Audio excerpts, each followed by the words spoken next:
One of the most important parts of your Instagram strategy is not just the content, but actually your profile and bio. So in this video, I'm going to be walking you step by step through exactly how to optimize your Instagram bio, especially if you are a small business and you're wanting to grow your account and make more sales. A common thing I see with business owners is we focus so much on our content strategy and creating content that we forget this bio, and it kind of becomes the junk drawer of your Instagram page. It's neglected, it's out of date, and it is a hot mess. But the reason why your bio is so incredibly important is not only does it convert new followers to actually follow you, but it also can convert your warmest leads. So chances are, if you're struggling with growing your account or even making more sales on your Instagram page, your Instagram bio could be why. I highly recommend after you watch this video to dive into my video all about Instagram sales, where I walk you through the 3-part follower journey so you really can see what are the different parts of that follower journey that people are going to be going through and where your bio plays a role into this. So let's dive right in and start with your Instagram handle. Your Instagram handle should be consistent with all of your other social handles, and it should be consistent with your brand name, your website. For example, I am Shine with Natasha across all social platforms, on Instagram, on TikTok, on YouTube, and even my website. This makes sure that it's really easy for people to find you and know that it's your brand when they land on your Instagram page. You want to avoid adding extra filler words or special characters unless it's absolutely necessary. And if you do add a special character, try to keep it consistent across all of your platforms. You want to make sure this handle is just easy to remember and type in if people are ever trying to tag you or find your account. Now on to your profile photo. So there's really 2 routes that you have depending on the type of business you have. I almost always like to recommend actually having a photo for this image. When we think about the places that your profile photo actually shows up on Instagram, whether it's in the DMs, on your Instagram stories, or next to your content, people are wanting to connect with that. And I find that when you use a really great high quality photo, people are a lot more likely to engage with you. So ideally, we want it to be high quality. We want it to have some type of brand element, whether it's brand colors or maybe a prop like a camera if you're a photographer.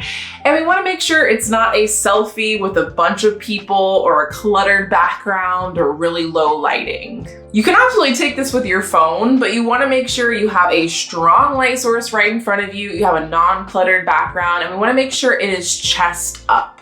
This is my preference because this works really well for service providers, for people that have a main CEO or person that runs the company, and coaches and educators. But if you have a bigger brand or company where there isn't just one person that is the face of it, but there's multiple employees, maybe there's multiple products, like a product brand, this is when you're going to want to go the logo route. And just like with your profile photo, if you go the photo route, you want to make sure that it's a really high quality version of your logo, that there's really great contrast, so you're not putting yellow on yellow, but you're putting yellow with black or white. And you want to make sure things are really easy to see and identify with your brand. It's also really helpful if whatever profile photo you choose is consistent across other social platforms as well. Now on to the name of your account. So this is different than your actual handle. This is the name of your profile. And so naturally you might be thinking, I'm gonna put my name here, but I'm actually gonna show you where you want to implement some SEO to make your profile highly searchable. So the name of your account is actually something when people go to search something on Instagram that is discoverable. So yes, you wanna make sure your name is somewhere in your entire bio. So maybe it's in your handle, maybe it's in this name field, maybe it's even in your bio copy, because there's nothing that irks me more is when I go to someone's page and I literally cannot find the name of the person, especially if you fall under more of a service provider personal brand. But along with that name, you want to make sure you're adding searchable words that your ideal follower is actually searching for. So not just the fancy name that you call yourself, but what would people be searching for on Instagram that's related to your brand? Recently, there was an update that increased the amount of characters you have in this name field. So make sure you add 2 to 3 really great searchable keywords. And yes, people actually do search things, and I myself have searched for photographers in specific locations or a specific type of service provider, and I've done this with the search functionality. So you're quite literally missing out on possibly people that are really, really warm leads by not making it SEO friendly. If you found these tips helpful so far, be sure to subscribe and like this video. I so appreciate the support. Okay, now let's dive into your bio copy. So we have very limited characters here, between 150 to 160 characters. So we don't have a lot of room to play. So we want to make sure that every word you're putting in your bio copy is serving a purpose. Think about the first impression of if someone is completely new to your profile. It should clearly communicate what your brand is, what you do, what you're an expert at, what type of content people can expect, and what type of people you specifically serve. You want to avoid stuffing hashtags in here because they're not searchable like on other types of content. But what you do want to do is if you have a branded hashtag for user-generated content, or if you maybe have a sister account, or maybe you're a founder and then you have your brand account, you want to make sure to link those by using the @ or the hashtag. The reason why you don't want to use this like hashtags on a post is because people will leave your page when they tap it. It is automatically linked. So you want to make sure whenever you're linking something with the @ or the hashtag that you're actually taking them somewhere you want them to go. The most important part of your bio copy is this last line. This is where you want to put a very specific call to action. So maybe it's to a freebie or a newsletter. Maybe it's to shop your products or your latest drop. Maybe it's the availability on your calendar if you're a service provider, or how many spots you have left for the year. Or if you're in a launch, how can people enroll in your program? What is the program name? This is actually the part of your bio and your entire profile that is going to change the most frequently, because we want to make sure we're guiding people where we want them to go. And yes, people look at this call to action and actually follow it. I actually updated one of my free resources for my newsletter, which you can actually download in the description. And I put it in my link in bio. I updated that call to action line, and I haven't gotten around to actually sharing it on my stories or promoting it across my feed content, but just by changing that line in my bio, I automatically had people downloading it and opting in. So this is a really great way to guide people where you want to go and just focus on the most important call to action at that time. And this is where that 3-part follower journey is going to come in handy, so you can understand whether people are new to your account, whether they're just looking to be nurtured and they're a part of your community, or if they're a really warm lead and they're ready to make that next decision. You want to make sure that your bio helps guide them through the entire process. So make sure you watch that sales video right after this one. And with that call to action, you want to lead people to your link in bio. And there are so many different link in bio tools, so definitely let me know if you want to see a full video reviewing all of them, pros, cons, and which ones I recommend.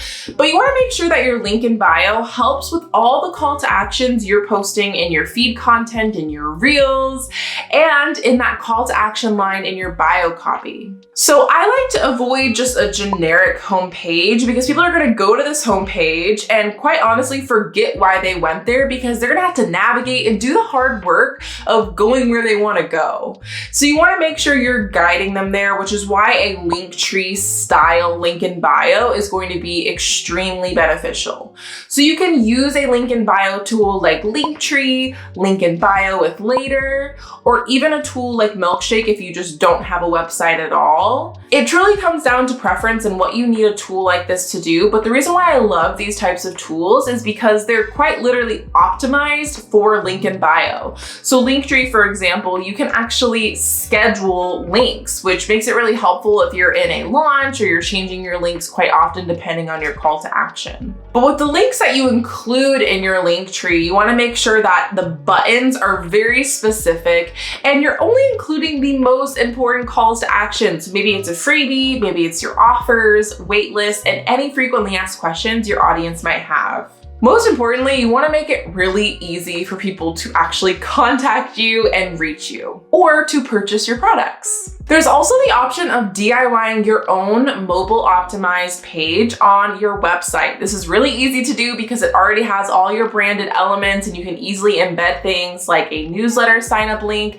and edit it as needed. So there's really so many options, and it really just depends on what you need your link in bio to do. And the final part of your bio and profile that we want to optimize is creating a bingeable content experience. Going back to that 3-part follower journey, when people are completely new to your account, maybe they're looking for answers to their questions, they're part of your community and they know you have a great piece of content that's gonna help them out, or they're ready to buy and they're doing that little bit of a lurk of like, is this the right product, offer, or service for me? This is why we wanna make sure that all of your content is supporting every single follower on their journey with you. So a few things to think about when it comes to bingeable content is making sure you have full stories. This is a really great place for people to start binging your content and connecting with you.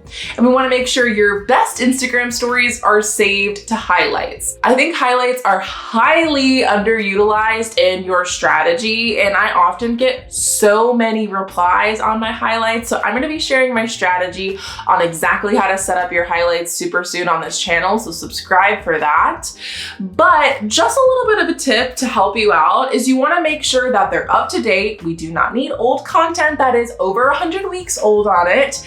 And we want to make sure it's your best content, and each highlight is organized to be very, very specific so people know where to go. For example, instead of having one really big tips highlight, you want to have a highlight for very specific tips or mini trainings or rants or point of views on things. You want to think of these highlights kind of like website pages or blog posts. You want people to easily know what they're going to the highlight for and give them that content right away, so you don't have to tap through a ton of stories. This is also one of those places that is very much a junk drawer, so don't feel bad if yours are out of date. Just set a reminder every month or quarter to update them and refresh them with new stories content. And then we have your grid, which has shifted a lot over the years with the Instagram landscape. It no longer needs to be perfectly curated, but it does need to have a branded aesthetic that makes a really strong first impression. So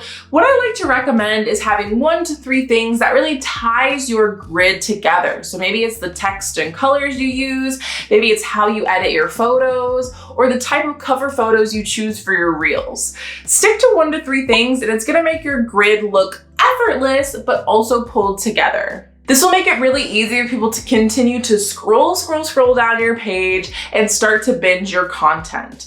But we want to make sure we're using grid pins. This will allow you to pin your best 3 posts to the top of your grid. So this will really help people navigate your entire bio and profile and know exactly where to start. So be sure to watch my video where I share an in-depth strategy on how to use grid pins with some plug and play ideas for your business. And that is your entire checklist for optimizing your bio and profile. I highly recommend taking the time to continue to update and optimize your bio as your brand, your offers, and your business continue to change and evolve. I will see you in the next video. Bye. Bye. That's always awkward. It's like, how do you say goodbye? How do you say goodbye to a camera, you know?